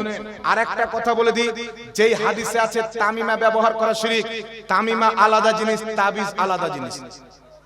কোন লামাযহাবী যদি হিম্মত থাকে এই বিষয়ে বসুক, অনলাইনে যদি হিম্মত না থাকে অফলাইনে, তাহলে অনলাইনে এই বিষয়ে আমি বসতে রেডি। এই বিষয়ে বাকি বিষয় অফলাইনে বসবো, কারণ অফলাইনে বেটা চুরি করে, চুরি করে। বুখারীর রাবীকে বলছে জাল রাবী, মুসলিমের রাবীকে বলছে জাল রাবী, যে মানুষকে বোকা বানায়। কিন্তু এই বিষয়ে তাবিজ এবং তামিমা দুটো এক জিনিস নয়, আলাদা আলাদা জিনিস। বেশক একটা নয়, দুটো নয়, তিনটা নয়, চারটা নয়। আলহামদুলিল্লাহ, তোমার যতটা দলিল লাগবে ততটা দলিল দিয়ে প্রমাণ করব তাবিজ আলাদা, তামিমা আলাদা। ইমাম ইবনে হাজার আসকালানী ফাতহুল বারির মধ্যে লিখতেছে, যেইগুলোকে শিরক বলা হয়েছে গলাতে ঝুলানো, ওইগুলো হলো তামিমা। থাকলো তাবিজের কথা, তো তাবিজ ঝুলানো ইসলামে জায়েজ আছে, জোরে বলতে হবে সুবহানাল্লাহ। সুবহানাল্লাহ, সুবহানাল্লাহ। বেশক রাসূল একটু লক্ষ্য করে শুনেন, সুনানে আবু দাউদ হাদিস নাম্বার 3893, তিরমিজি শরীফ হাদিস নাম্বার 3528। ইমাম তিরমিজি হাদিসটি উল্লেখ করে বলছেন, হাযা হাদিসুন হাসানুন, এই হাদিসটি হচ্ছে হাসান। এই হাদিসটিকে ইমাম হাকিম রাহমাতুল্লাহ আলাইহি আল মুস্তাদরাক আলা সহিহাইন কিতাবে উল্লেখ করে বলছেন, হাযা হাদিসুন সহিহুল ইসনাদ, এই হাদিসের সনদ হচ্ছে সহিহ। শেখ সোহেব বলছেন এই হাদিসের সনদ হচ্ছে হাসান। লা মাযহাবীদের গুরু জাকারিয়া বাংলাদেশের বলছেন হাসান হাদিসকে অস্বীকার করা হচ্ছে কুফরি। হাদিসটি কি? আল্লাহর নবীর সাহাবী হযরতে আব্দুল্লাহ ইবনে আমর রাদিয়াল্লাহু তাআলা আনহুকে আল্লাহর নবী একটি দোয়া শিখালেন। তিনি বাড়িতে এসে ওই দোয়া কাগজে লিখে নিজের ছেলের গলাতে তাবিজ হিসাবে ঝুলিয়েছেন। মুসলমান সুবহানাল্লাহ, সুবহানাল্লাহ। আর একটু জোরে হবে না সুবহানাল্লাহ? সুবহানাল্লাহ, সুবহানাল্লাহ। হযরতে আব্দুল্লাহ ইবনে আমর নবীর শিক্ষা দেওয়া দোয়া কাগজে লিখে নিজের সন্তানের গলাতে তাবিজ ঝুলিয়েছেন। তাই ইমাম ইবনে হাজার আসকালানী ফাতহুল বারির মধ্যে লিখতেছেন, কুরআন হাদিসে বর্ণিত দোয়ার তাবিজ লিখে গলাতে ঝুলানো ইসলামে জায়েজ আছে। 2.5 লক্ষ হাদিসের হাফিজ ইমাম মুল্লা আলী কারি, ইমামুল হারমাইন শরীফাইন, মক্কা মদিনার যিনি ইমাম ছিলেন, তিনি নিজের কিতাব মিশকাতের শারা মিরকাতের মধ্যে লিখতেছেন, কুরআন হাদিসে বর্ণিত দোয়া লিখে তাবিজ ঝুলানো ইসলামে জায়েজ আছে। ইমাম মুসলিমের শিক্ষক, ইমাম বুখারীর শিক্ষক, বিশ্ববিখ্যাত তাবেঈ ইমাম সিরিন রাহমাতুল্লাহ আলাইহি, যিনার বক্তব্যকে ইমাম তাবারী রাহমাতুল্লাহ আলাইহি তাফসীরে তাবারীর মধ্যে উল্লেখ করেছেন, তিনি বলছেন কুরআন হাদিসে বর্ণিত দোয়া লিখে তাবিজ গলাতে ঝুলানো ব্যবহার করা ইসলামে জায়েজ আছে। এর মাধ্যমে আল্লাহ মানুষকে শিফা দান করে। শুধু তাই নয়, লা মাযহাবীদের ইমাম কাজী শাওকানী নিজের কিতাব নাইনুল আওতার দোয়া তাবিজের অধ্যায়ের মধ্যে লিখতেছেন, ইসলামে কুরআন হাদিসে বর্ণিত দোয়া লিখে তাবিজ ঝুলানো জায়েজ আছে। শুধু তাই নয় মুসলমান, ইমামুল ফুকাহা ইমাম ইবনে আবিদিন শামী আওলাদে রাসূল রাহমাতুল্লাহ আলাইহি নিজের বিশ্ববিখ্যাত কিতাব ফাতাওয়া শামীর মধ্যে লিখতেছেন, কুরআন হাদিসে বর্ণিত দোয়ার তাবিজ লিখে গলাতে ঝুলানো জায়েজ আছে। ইমাম সারাকসির ফতোয়া তাবিজ ঝুলানো জায়েজ, ইমাম আবু দাউদের ফতোয়া তাবিজ ঝুলানো জায়েজ, ইমাম তিরমিজির ফতোয়া তাবিজ ঝুলানো জায়েজ, ইমাম হাকিম নিশাপুরীর ফতোয়া তাবিজ ঝুলানো জায়েজ, ইমাম ইবনে হাজার আসকালানীর ফতোয়া তাবিজ ঝুলানো জায়েজ, ইমাম তাবারীর ফতোয়া তাবিজ ঝুলানো জায়েজ। আরে আমি যদি নাম নিতে আরম্ভ করে দিই সারা রাত্রি কেটে যাবে। হাজারো হাজার মুহাদ্দিসের ফতোয়া কুরআন হাদিসে বর্ণিত দোয়ার তাবিজ লিখে গলাতে ঝুলানো জায়েজ আছে। তাকবীর, নারায়ে তাকবীর, নারায়ে রিসালাত, নারায়ে রিসালাত, মাসলাকে আলা হযরত, মাসলাকে আলা হযরত।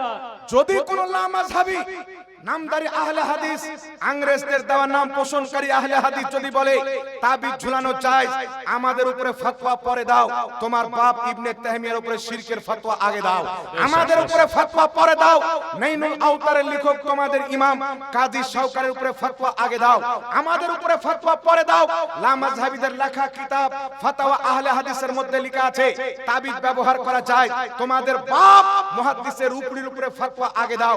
ফাতাওয়া নাজিরিয়ার মধ্যে তোমাদের ইমাম লিখছে তাবিজ ঝুলানো যায়, তোমাদের ফাতাওয়া নাজিরিয়ার লেখকের উপরে আগে ফতোয়া দাও। আহলে হাদিসদের গুরু সানাউল্লাহ অমৃতসরি ফাতাওয়া সানাইয়ার মধ্যে লিখতেছে তাবিজ ঝুলানো যায়। যদি তাবিজ ঝুলানো শিরকের ফতোয়া দিতে হয় আমাদের উপরে পরে এসো, তোমার বাপ দাদার উপরে ফতোয়া আগে লাগাও, কারণ আমরা আহলে সুন্নাত ওয়াল জামাত তোমাদের ফতোয়া মানি না। নবী মুস্তাফার সাহাবী আব্দুল্লাহ ইবনে আমরের ফতোয়া মানি। জোরে বল সুবহানাল্লাহ, সুবহানাল্লাহ। বেশক এটাই তো তোমাদের আমাদের মধ্যে তফাৎ। কিন্তু বেটার বাপ বলছে তাবিজ ঝুলানো যায়, তো এই বেটা আপনার বাপ তো তখন আর শিরকের ফতোয়া লাগাবে না। মানে ওয়ার বেটা যদি রমজানে কিছু ভুলে খেয়ে নেয় তোমার রোজা ভঙ্গ হবে না, আর আমাদের বেটা যদি খেলে তো ভঙ্গ হয়ে যায়। মনে শরীয়ত তোর বাপের, শরীয়ত করির বাপ দাদার প্রপার্টি নয়।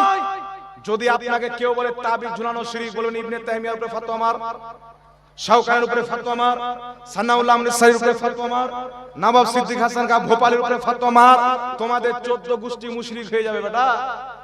খবর কোথায় রেখেছো? পড়াশোনা করে ফতোয়া দাও। আজকাল 2 দিন চায়ের দোকানে বসে দুটো বাংলা চটি কিতাব পড়ে এলো যে আমি মুফতি, ঠিক ঠিক আমাদের বিরুদ্ধে ভিডিও বানাচ্ছে। কিন্তু ওদের ফতোয়া অনুযায়ী ও হচ্ছে জারু সন্তান। মাইন্ডে নেবেন না, কথা শুনেন। লামাযাবির মৌলবি ফতোয়া দিচ্ছে যদি স্বামী নামাজ পড়ে স্ত্রী না নামাজ পড়ে বিয়ে বাতিল। ঠিক, স্ত্রী নামাজ পড়ে স্বামী নামাজ না পড়ে বিয়ে বাতিল। আমার বিরুদ্ধে যারা ভিডিও করাচ্ছে আমি খোঁজ নিলাম, আর বাপও নামাজ পড়তো না, আর মাও নামাজ পড়তো না। বেশ ঠিক। তাহলে বিয়েটা বাতিল হয়েছে। আর বাতিল বিয়েতে সন্তান জন্মলে জারু সন্তান হয় না, হালালি সন্তান হয়। জারু সন্তান। তাদের মৌলবীর ফতোয়া অনুযায়ী বেটা জারু সন্তান, আর আমার সাথে টাক্কার নিচ্ছে। এই ফতোয়াটাকে আমি দিলাম। আল হাক্কু মুররুন, হক কথা করা হয়, কিন্তু তাদের কিতাব থেকে আমি দলিল দিলাম। বাবা এটা আমার বাপ দাদার কিতাবের দলিল দিনি। কথা বুঝতে পারছেন? যেই বাংলাদেশের কাজটা বলছেন যে নামাজ যে পড়ে না ও কাফির, স্বামী যদি নামাজ না পড়ে স্ত্রী তালাক, স্ত্রী নামাজ না পড়ে স্বামী নামাজ পড়ে তবু বিয়ে বাতিল হয়ে যাবে। বাতিল বিয়েতে যদি কোনো বাচ্চা জন্ম নেয় তাহলে বাচ্চারা জারু সন্তান হবে, হালালি হবে না। আর ওই কাজ্জাবের বাপ খবর নেবেন ওর বাপের বয়সের লোককে, তো বলবো ওর বাপও নামাজ ছাড়তো। তাহলে ওর ফতোয়া অনুযায়ী হালালি হল না হারামজাদা হলো, ফতোয়া আপনার আমি বলবো না। কি হলো? যত লামাযহাবি গ্রাম আছেন যাবেন মসজিদে দেখবেন 10টা 15টা 20টা নামাজি, কিন্তু ওই গ্রামে 10টা 15টা লোক থাকে। কত লোক থাকে? 1000 গ্রামের ঘরের বস্তি, 500 ঘরের বস্তি, 400 ঘরের বস্তি। কিন্তু আমার মনে করে না এদের যারা অন্ধভক্ত এরা কি জন্য এদেরকে অনুসরণ করে, এই হারামখোরদেরকে কি করে অনুসরণ করে, যাদের ফতোয়াতে ওর মাননে ওয়ালাই জারু সন্তান প্রমাণ হচ্ছে। হচ্ছে কি হয় না বাবা?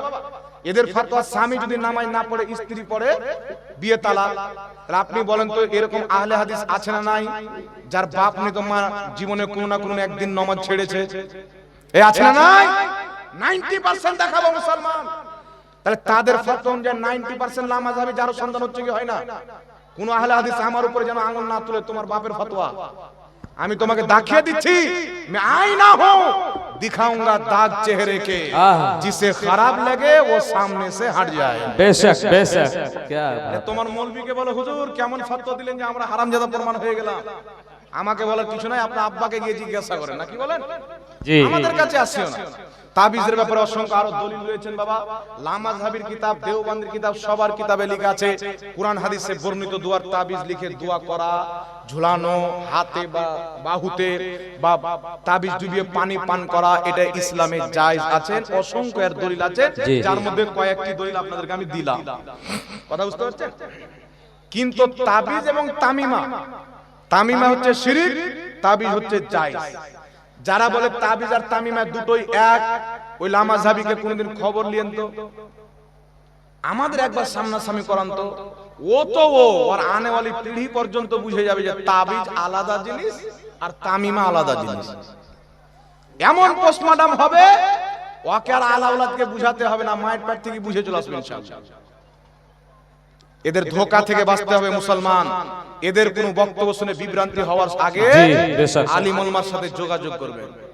আহলে সুন্নাত ওয়াল জামাতের এমন কোনো আমল নাই যার দলিল কোরআন হাদিস ইজমা কিয়াসের মধ্যে লিপিবদ্ধ। এমন কোন আমল কোন মায়ের লাল দেখাতে পারবে না। আল্লাহ পাক বুঝার তৌফিক দান করুক। সকলে বলেন আল্লাহুম্মা আমিন। আল্লাহুম্মা আমিন। এখানে একটি প্রশ্ন এসেছে, প্রশ্ন উত্তর লাস্টে কি তাহরিমা বানা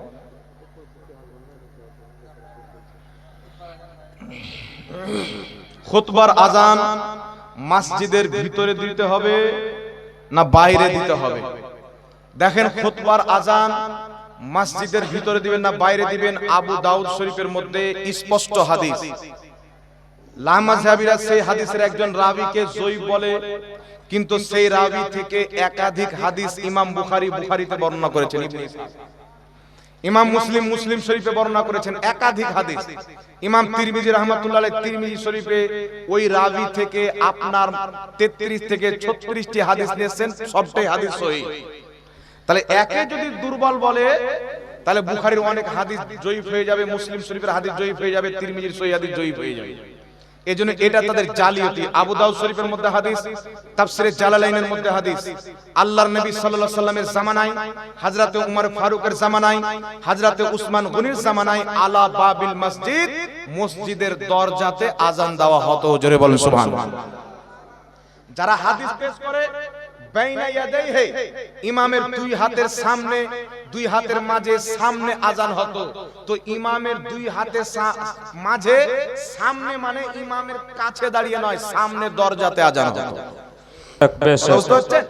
এই জন্য ফতোয়া কাজী খার মধ্যে লিপিবদ্ধ রয়েছে, লা ইউআযযিনু ফিল মসজিদ, মসজিদের মধ্যে কোনো আযান নাই, না পাঁচ ওয়াক্তের আযান না খুতবার আযান। বিশ্ববিখ্যাত ইমাম ইবনুল হাজ রাহমাতুল্লাহ আলাইহি নিজের কিতাব আল মাদখালের মধ্যে লিখতেছেন, আযান দেওয়ার স্থান হলো তিনটি। সর্বপ্রথম তিনি বলছেন, আযান দেওয়ার উদ্দেশ্য হচ্ছে মানুষকে নামাজের জন্য আহ্বান করা। নাকি বলেন? আযান দেওয়ার উদ্দেশ্য নামাজের জন্য মানুষকে আহ্বান করা। আর মসজিদের ভিতরে যদি আযান দেয়, বাইরের মানুষ শুনতে পাবে না। তার জন্য আকল পর্যন্ত বলে যে মসজিদের মিনারাতে যদি আযান দেয়, সবচাইতে বেশি লোক শুনতে পাবে। সেখানে যদি সেরকম মিনারা না থাকে, তাহলে কোন ছাদে মসজিদের আশপাশে আযান দিবে, সেখান থেকে আওয়াজ ভালোভাবে যাবে। সেটারও যদি ব্যবস্থা না থাকে, তাহলে মসজিদের দরজাতে আযান দিবে। তিনটা আযান দেওয়ার স্থান ইমাম ইবনুল হাজ রাহমাতুল্লাহ আলাইহি আল মাদখাল কিতাবের মধ্যে উল্লেখ করেছেন। তারপরে তিনি বলছেন, কোন অবস্থাতে মসজিদের ভিতরে আযান দেওয়া, ইমাম ইবনুল হাজ বলছেন এটা হচ্ছে বিদআত আর বিদআতে সাইয়্যিহা। কেউ মাকরুহে তাহরিমি বলেছেন, কেউ বিদআতে সাইয়্যিহা অর্থাৎ খারাপ বিদআত বলেছেন। সুতরাং মসজিদের ভিতরে আযান দেওয়া মাকরুহে তাহরিমি, বিদআত এবং নাজায়েজ। মসজিদের ভিতরে পাঁচ ওয়াক্তের আযানও চলবে না এবং খুতবার আযানও চলবে না। নবীর সুন্নাত, আবু বকরের সুন্নাত, উমরের সুন্নাত, কোন হাদিসে আছে আলীরও সুন্নাত, মসজিদের দরজাতে আযান দেওয়া। জোরে বলতে হবে সুবহানাল্লাহ। কথা বুঝতে পারছেন? আবু দাউদ শরীফের মধ্যে হাদিস, হযরতে বেলাল আযান দিতেন মসজিদে নবীর পাশে একটা বাড়ির ছাদের উপর থেকে আযান দিতেন। কোথা থেকে আযান দিতেন? ছাদের উপর থেকে। আবু দাউদ শরীফের হাদিস মসজিদের দরজা থেকে।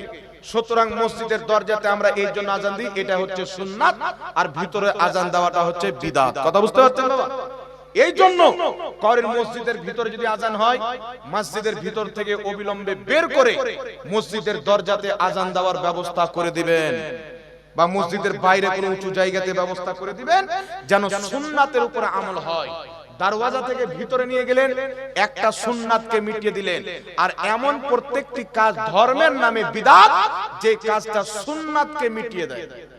জাতি দিনের কোনো উপকার নাই, সুন্নাতকে মিটিয়ে দেয়, এই রকম কাজ হচ্ছে বিদআতে সাইয়্যিহা, নিকৃষ্ট বিদআত। আর ইমাম শাফি রাহমাতুল্লাহ আলাইহি বলছেন, আল বিদআতু বিদআতান, বিদআত হলো দুই প্রকার। বিদআত হলো দুই প্রকার, বিদআতে মামদুহা, একটা হচ্ছে প্রশংসিত বিদআত অর্থাৎ ভালো বিদআত, বিদআতে মাযমুমা, আরেকটি হচ্ছে খারাপ বিদআত। ভালো বিদআতের জিকির বুখারীতে আছেন। ইমাম হযরতে উমর ফারুক রাদিয়াল্লাহু তাআলা আনহু জামাতের সহিত তারাবির নামাজ পড়ার পরে বলেছিলেন, নিমাল বিদআতু হাদিহি, আমরা কত সুন্দর বিদআত চালু করেছি। তাহলে বুখারীর হাদিস দ্বারা হযরতে উমর ফারুকের বক্তব্য দ্বারা বোঝা গেল বিদআত ভালো হয়। কথা বুঝতে পেরেছেন? যারা কুল্লু বিদআতিন দলালা পেশ করে সব আমলকে জাহান্নামে পাঠায়, কুল্লু বিদআতিন দলালা এই হাদিসের ব্যাখ্যা ইমাম মুল্লা আলী কারি মিশকাতে সারা মিরকাতের মধ্যে করেছেন। কুল্লু বিদআতিন দলালা, প্রত্যেক বিদআত হচ্ছে গুমরাহি, প্রত্যেক গুমরাহি হচ্ছে পথভ্রষ্ট। উনি বলছেন আম মাখসুসুন, এই বিদআত থেকে ওই প্রত্যেকটা খাস বিদআত যেই বিদআতে দ্বীনের ক্ষতি হয়, সুন্নাত মিটে যায়, ইসলাম বিরোধী কাজ, ওই প্রত্যেকটা নতুন কাজ বিদআত এবং নতুন আকীদা। ইমামুল ফুকাহা ইমাম ইবনে আবিল শামী বলছেন, নতুন আকীদা হচ্ছে বিদআত, আর এটাই হযরত ওমর ফারুকের মাসআলা ছিলেন সাহাবায়ে কেরামের। নতুন আকীদা স্থাপন করা হচ্ছে বিদআত। যেমন লা মাযহাবীদের আকীদা, আল্লাহর আকার আকৃতি আছে, এটা হচ্ছে বিদআতি আকীদা। পূর্বের কোন ইমাম কোন মুহাদ্দিসের এই আকীদা ছিল না। নবীর ওসিলা নেওয়া চলবে না, এটা সরাসরি নবীর বিরোধী আকীদা। নবী কিয়ামতে কোনো উপকার করতে পারবে না, সরাসরি বিদআতি গুমরাহি আকীদা। এই রকম তাদের অসংখ্য আকীদা আছে, তাদের আকীদা হলো বিদআত। আর আকীদা যদি বিদআত হয় সেই বিদআত জাহান্নামে যাবে, আর আমল যদি বিদআত হয় সেটা যদি সুন্নাতকে মিটিয়ে দেয় তাহলে সেটাও পথভ্রষ্ট। আর এমন কোন আমল যে আমলটা করলে আল্লাহ রাসূলের মুহাব্বত অন্তরে বেড়ে যায়, বা দ্বীনের দিকে মনটা বেড়ে যায়, বা আপনার নামাজের দিকে মনটা যায়, বা আপনার ইলমে দ্বীন শিখার জন্য মনটা যায়, এই রকম প্রত্যেকটা বিদআত হচ্ছে ভালো বিদআত। এতে নেকি আছে, জোরে বলতে হবে সুবহানাল্লাহ সুবহানাল্লাহ। যেমন আমার নবীর জামানাতে পাক্কি মসজিদ ছিল না। কথা বুঝতে পারছেন বাবা? সর্বপ্রথম বলে দিই, ইমাম নববী রাহমাতুল্লাহ আলাইহি শারহে মুসলিমের মধ্যে লিখেছেন বিদআত ভালো হয়, বিদআত খারাপও হয়। ইমাম ইবনে রজব হাম্বলী রাহমাতুল্লাহ আলাইহি নিজের কিতাব আহওয়ালুল কুবুর সহ একাধিক কিতাবের মধ্যে লিখেছেন, যে আপনার বুখারী শরীফের শারার মধ্যে লিখেছেন যে বিদআত ভালো হয়, বিদআত খারাপও হয়। ইমাম ইবনে হাজার আসকালানী রাহমাতুল্লাহ আলাইহি বুখারী শরীফের শারা ফাতুল বারীর মধ্যে লিখেছেন বিদআত ভালো হয়, বিদআত খারাপও হয়। আহলে হাদিসদের গুরু ইবনে তাইমিয়া লিখেছে বিদআত ভালো হয়, বিদআত খারাপও হয়। আহলে হাদিসদের ইমাম কাজী শাওকানী নাইনুল আওতারের মধ্যে লিখেছে বিদআত ভালো হয়, বিদআত খারাপও হয়। তো লা মাযহাবী আর আমাদের মধ্যে তফাৎ হলো, তারা খারাপ বিদআতগুলো পোষণ করেছে, আমরা ভালো বিদআতগুলো পোষণ করেছি। সুবহানাল্লাহ সুবহানাল্লাহ। আর ভালো বিদআতকে পারিভাষিক ভাষাতে বিদআত বলা হয়, শরীয়তের দৃষ্টিতে এটা বিদআত থাকে না, মুস্তাহাব হয়ে যায়, অর্থাৎ সওয়াবের কাজ হয়ে যায়। যেমন নতুন মসজিদ, পাক্কি মসজিদ তৈরি করা, এটা বিদআত। তাহলে পাক্কি মসজিদ তৈরি কি জন্য করা হলো? সবারই ঘর পাক্কি হয়ে যাবে, মসজিদ কাচ্চি থেকে যাবে, তাহলে মানুষের মন মসজিদের দিকে টানবে না। তাই মসজিদকে এমন ভাবে পাক্কি করো, টাইলস লাগাও, যেন মসজিদ দেখলি মানুষের নামাজ পড়তে ইচ্ছা জাগে। এই জন্য এই বিদআতটা ভালো না খারাপ? নবীর জামানায় এরকম কোন থেকে পড়ার মাদ্রাসা ছিল না। এখন মাদ্রাসা তৈরি করেন যেন ইলমে দ্বীন পড়াশোনা করার ইচ্ছা মানুষের মধ্যে জাগে, ছেলে মেয়েকে পড়াবার ইচ্ছা জাগে। মাদ্রাসাও বিদআত, কিন্তু এতে দ্বীনের উপকার আছে, সুতরাং এটা হচ্ছে ভালো বিদআত। বেশক কুরআন হাদিসকে বোঝার জন্য ইলমে সারফ পড়া হয়। এই ইলম যদি না পড়ে কুরআন হাদিস বুঝতে পারবে না।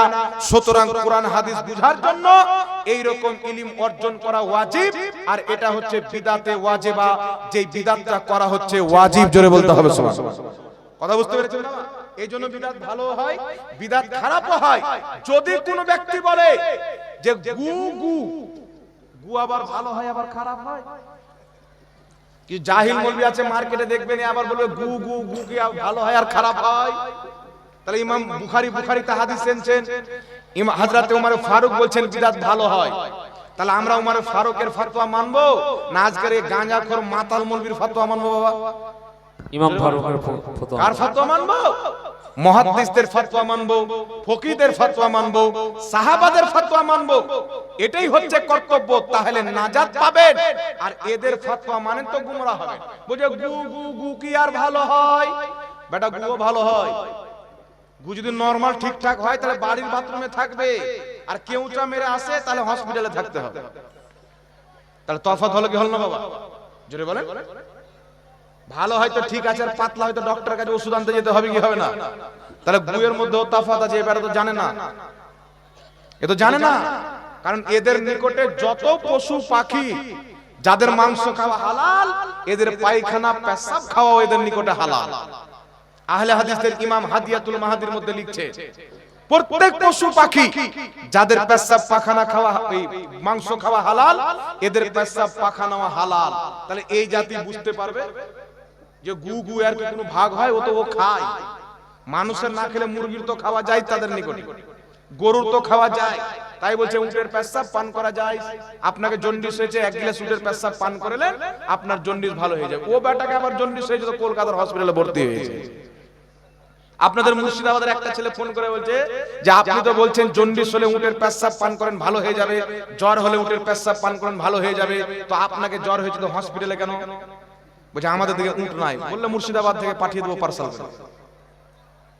তো এইরকম এরা জাহিল, এদের থেকে নিজের ঈমানকে বাঁচিয়ে রাখে। এদিকে একটা আছে, একটাকে দুই দিকে লিখেছে।